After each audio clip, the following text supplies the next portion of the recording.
majeure partie de ces populations considèrent qu'en réalité, elles n'ont pas autre chose à faire que la pêche. Donc du coup, l'enjeu pour ces populations, c'est de voir dans quelle mesure on peut concilier pêche artisanale et exploitation gazière offshore.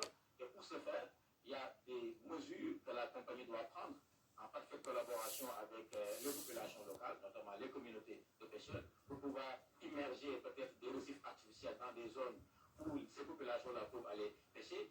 À défaut, négocier avec la Mauritanie voisine des accords de pêche pour que les populations de la langue de Barbarie puissent aller pêcher dans les eaux mauritaniennes. Justement, M. Diallo, par rapport au contenu local, que devrait faire le Sénégal justement pour éviter de tomber dans l'erreur des pays africains producteurs également du pétrole? Oui, c'est le paradoxe de l'abondance. Il y a des pays africains qui ont connu des découvertes pétrogazières importantes, mais qui peinent jusqu'à présent à décoller et à avoir le développement escompté.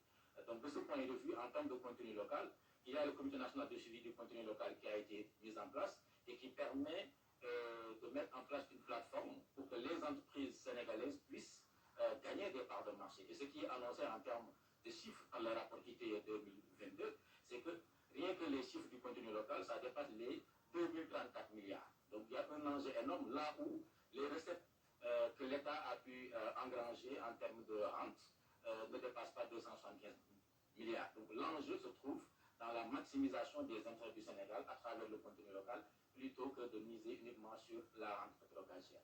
Donc vous voulez dire par là que les acteurs de la pêche n'ont pas de raison de craindre des incidences négatives sur leurs activités? Oui, on peut envisager un contenu local sectoriel pour qu'une partie de la rente gazière puisse servir à booster le secteur de la pêche.